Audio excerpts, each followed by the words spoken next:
Something that many of you may not know about me is that I am a lifeguard. And I remember my training so distinctively. We had to pass all these prereqs. I had to swim 300 meters without even stopping. And they put it in metric so you'll know actually how far you're actually swimming. And then they required me to tread water without using my hands for 2 minutes straight without touching the bottom of the pool. And I had to do that in a 5-foot pool, and I am not a short man, so that was very difficult. And then they had one last timed drill that I had to pass before I even could start my training. They required me to swim across the pool, dive down to the bottom of the 15-foot pool, grab a brick, and swim it all the way back on my chest like this, and get out of the pool in a matter of 1 minute and 40 seconds. That was all the time I was allotted. And I had to pass all of these prereqs before I even started my training. But once I started my training, there was a specific part of it that I remember so distinctively. It was this part right here. That when we are conducting our first aid on some victim, that we should do a primary assessment first before we ever do a secondary assessment. Now, unless you've been trained in first aid and CPR or work in the medical field, that statement there is probably jargon to you. You probably don't understand what that means. So I'll explain it to you. Davin, you want to come up? As a lifeguard, or anyone administering first aid CPR in the medical field, has to do a primary assessment first before you do anything else. And it kind of goes like this. You look over your drowning victim. I mean, you're not checking him out, hey, he's got great muscles or a beautiful smile. No, you're checking him over for any life-threatening injuries or ailments. Is he breathing? Does he have a pulse? Is there something protruding from his chest, or is his leg bent backwards? Maybe he hit his head, or he's missing a limb. You check for the life-threatening injuries first before you ever address the secondary issues, like a few minor cuts or scrapes or bumps. You check for the primary assessment of the life-threatening injuries first. That's what a primary assessment is. You can go. In John chapter 8, Jesus conducts a primary assessment for a woman who was brought before him by the Pharisees and the scribes. At this point in chapter 8, Jesus has already been to Jerusalem during his earthly ministry. He came down for a Passover meal, and he taught the people everywhere he went along the way. Now he was back again. He made many bold claims the first time around and some strong teachings, and he got the attention of the Pharisees and the teachers of the law, but not in a good way. But now he's back in Jerusalem for a second time for the Feast of the Tabernacles. And again, Jesus was teaching in the temple courts, like he always does. And again, he got the attention of the Pharisees during the Feast of the Tabernacles. And you could tell that there was definitely some hostility between the Pharisees against Jesus. And Jesus sensed this. He knew this was a thing. And for that reason, he booked an Airbnb in the next town over near the Bethany Mount of Olives range. He was probably staying with his good friends Martha and Mary, so he probably got a room discount there, being friends with them. And for every day of the feast, Jesus and his disciples would commute back and forth between Bethany and Jerusalem. Jesus made it a habit to get to the temple very early in the morning so he could begin teaching the people. On this one particular day, the Pharisees were prepared for him. They had this hostility built up. They were prepared for him. They had the perfect setup. No matter which way Jesus chose, they were going to pin him with some deed, some dirty deed he was going to get nailed with. No matter which way he went, the Pharisees had the perfect setup to get rid of this menace named Jesus. Jesus was teaching in the temple courts like he always does. And the Pharisees stormed right into the center of the court, bringing with them this naked woman with them and put her right before Jesus. They told him the situation, that this woman was caught in the act of adultery. And the law of Moses tells us that we should execute such a woman.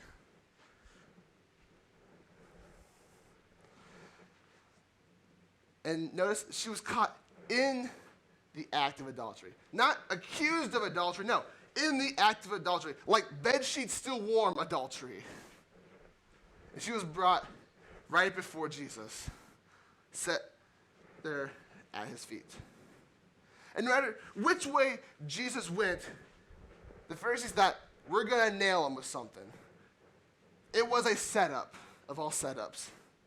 If Jesus decided, yes, let's stone this woman. She is a sinner and an adulterer. Let's stone her. If he decided to go with that, he would be in trouble with the Romans, who had controlled that area for a while now. The Romans required that nobody be killed without first consulting the empire, and without first getting a trial. So if he decided, let's stone this woman who is a sinner, and let's listen to the law of Moses from our ancestors, he would be in trouble with the Romans. But if he decided, I'm going to agree with the Romans, let's not kill her. Yeah, she's a sinner. Yeah, she's broken one of the laws we've held for thousands of years. Let's let her go. Let the Romans handle her. He probably would have upset so many Jews right there. They would have stoned him right then and there. No matter which way Jesus went, he was a dead man. He wasn't getting out of this setup. It was perfect planning by the Pharisees. It was a lose-lose situation in the mind of the Pharisees. If he sides with the Romans, we'll kill him. If he sides with us, they'll kill him. No matter what, Jesus is a dead man. It was the perfect setup. So, Jesus, immediately, when he was confronted by this woman, he stoops down to the ground and begins playing with the dust on the floor. Apparently, the temple floors didn't get swept very often. He stooped down and started doodling, writing on the floor, probably hiding his face from the exposed woman in front of him. And that was his response. He didn't say a word at all. He just sat there writing on the ground. There's tons of speculations what Jesus was actually doing with the dust of the ground. I can't say which way or not. But you can tell that it was getting really tense in that room. There was an awkward silence. And these Pharisees started picking up their adrenaline, trying to push Jesus around. Make a decision, Jesus. Come on. Decide. Let's cast the stones at her. Make a decision. This peer pressure was amounting all on Jesus to make a decision. Imagine being the woman in this scenario. I can't even imagine what she is feeling and going through right now. I mean, she was having such a great week. It was the Feast of the Tabernacles. The whole city of Jerusalem was celebrating, getting excited because they were remembering the time when they were lost in the wilderness, having to live in tents all their lives. They were celebrating God's blessing upon them. And she was getting excited and partying just like everyone else. And probably one night, a couple days into this week-long festival, she probably got a little too much to drink, got a little tipsy, and made a mistake that she could never take back. And not only did she commit that sin and probably feels terrible about this, but then she was awakened early the next morning after this sin, being surrounded by a bunch of Pharisees in her bedroom, dragging her body out, not giving her time to change or make an excuse or even make atonement for her sin. She was dragged all the way into the church, basically, and set before a man she's probably never heard of or seen before. And that man was in charge of deciding her fate. Imagine being the woman right now. Her palms are probably sweaty. She's probably nervous, anxious, has that pit in her stomach, wondering, you know what? She's probably very fearful. Today might be the day she dies. She's exposed, no covering, and in the middle of the temple with people surrounding her. People, bystanders, Pharisees, the disciples, Jesus. She is probably so scared to death because you know what? She did deserve death. She did break the law of Moses. She was an adulterer. And she was probably so scared of what was coming next, of what this man that she has never met or know was going to decide.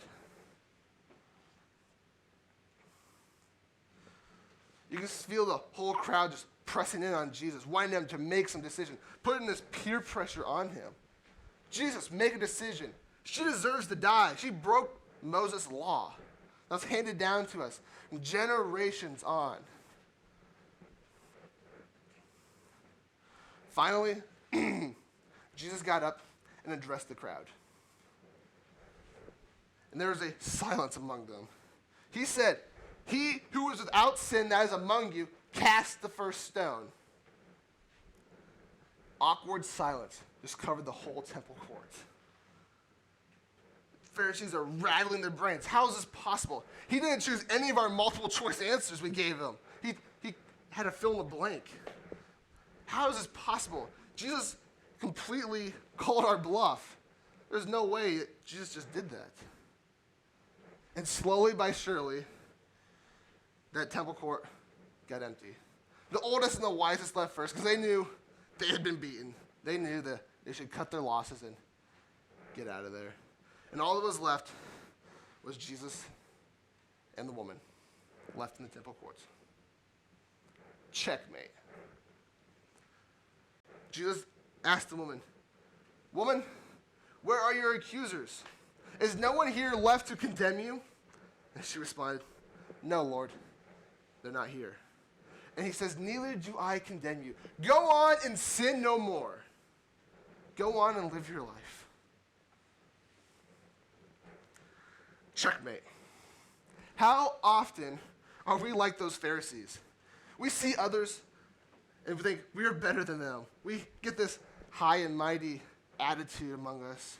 We judge the actions and sins of other people inside and outside the church. How often do we become like the Pharisees?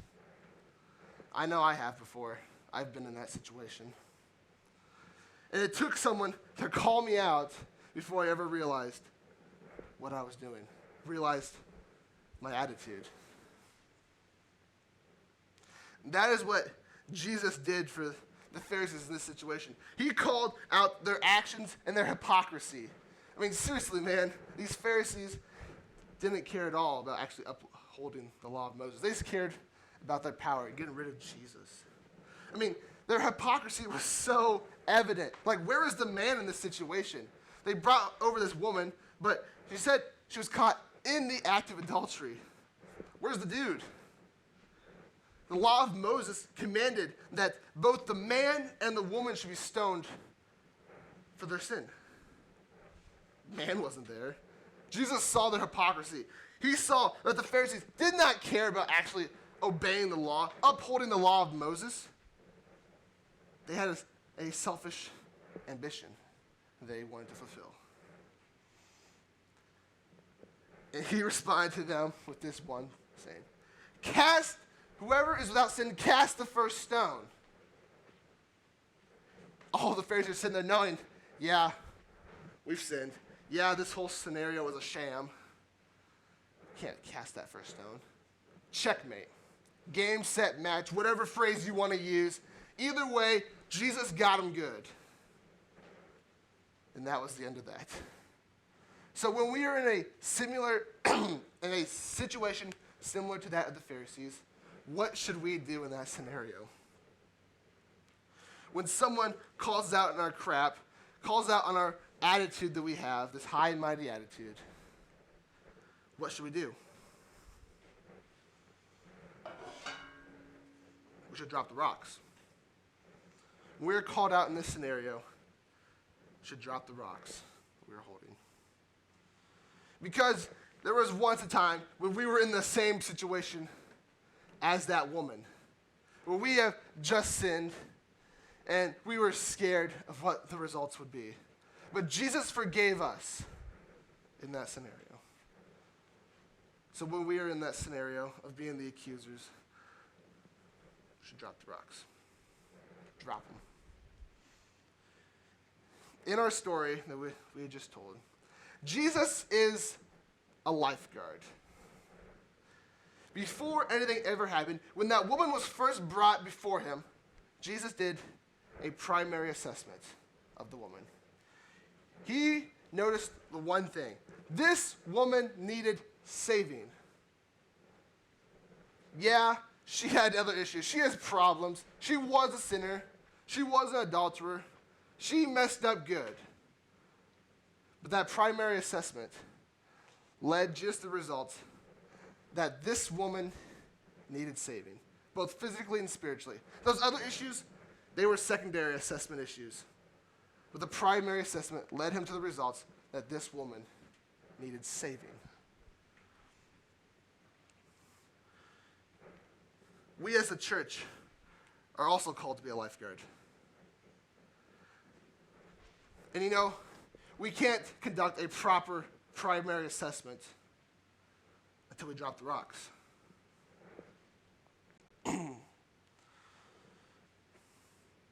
We are required to do a primary assessment. Leave the secondary stuff for later. Love first, correct second.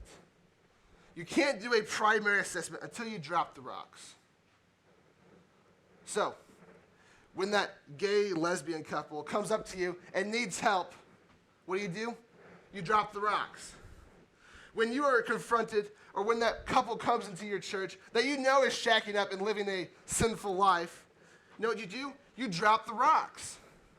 When your house has been robbed and ransacked when you're not home, what do? You drop the rocks. When someone you love messes up, trips up, and sins in a way that they can't take back, you know what you do? You drop the rocks. When that person you care about, that person you love, is hit by a drunk driver and killed, what do? You drop the rocks.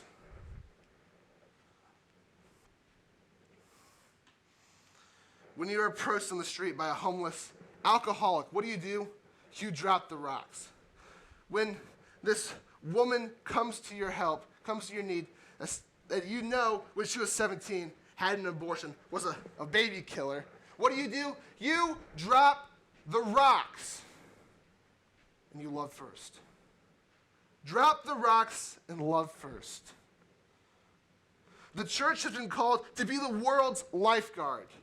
And you think about being a lifeguard, you can't do a primary assessment until you first drop the rocks.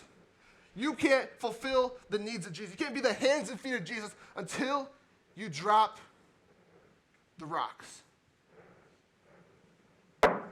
Checkmate.